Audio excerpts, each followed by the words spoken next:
नमस्कार दर्शक बंधु, आज हूँ जून मास 27 तारिख शुक्रवार। आसतु आज गुरुत्वपूर्ण खबर पर नजर पकाइबा।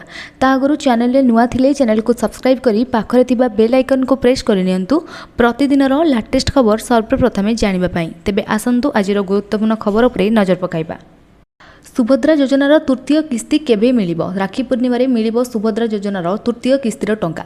अगस्ट 9 तारिख रे मिलिबो सुभद्रा टंका। सुभद्रा सोसाइटीर चतुर्थ परिचालना परिषद बैठक रे एने दिया जायतिला प्रस्ताव गृहीत सूचना, जेउथिरे अगस्ट 9 रे तृतीय किस्ती प्रदान प्रस्ताव को अनुमोदन करा जायछि।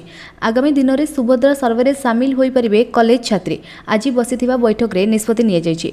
पूर्वरु सुभद्रा हिताधिकारी जो माने टंका पाइबारु वंचित अछंती सेमानंक पई सर्वे हेबो बोली कहिथिले उपमुख्यमंत्री प्रभाती परिडा। सुभद्रा हिताधिकारी संपर्क में सर्वे कॉलेज छात्री मध्य सामिल होई परिबे बोली बैठक रे निष्पत्ति निया जायछि। जो माने योग्य सेमानंकु मिलिबो सुभद्रा टंका।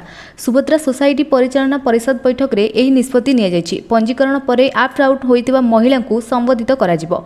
सुभद्रा हेल्प डेस्क आउ 3 मास पर्यंत वृद्धि करबाकू बैठक रे निष्पत्ति निया जायछि। सुभद्रा योजना को प्रधानमंत्री नरेंद्र मोदी सेप्टेम्बर 17, 2024 रे उद्घाटन करथिले। ए पर्यंत राज्य रे प्राय 1.20 कोटी महिला को उपकृत हेलेनी। प्रथम पर्यायर 25 लाख महिला उपकृत होते, द्वितीय पर्यायर 39 लाख, तृतीय पर्यायर 20 लाख, चतुर्थ पर्यायर 18 लाख और पंचम पर्यायर 2.30 लाख महिला को सहायता मिली। यह व्यतीत मार्च 8, 2025 रे अंतर्जातीय महिला दिवस अवसर में 1.18 कोटी महिला को द्वितीय किस्तर 5000 टंका प्रदान करा जायतिला।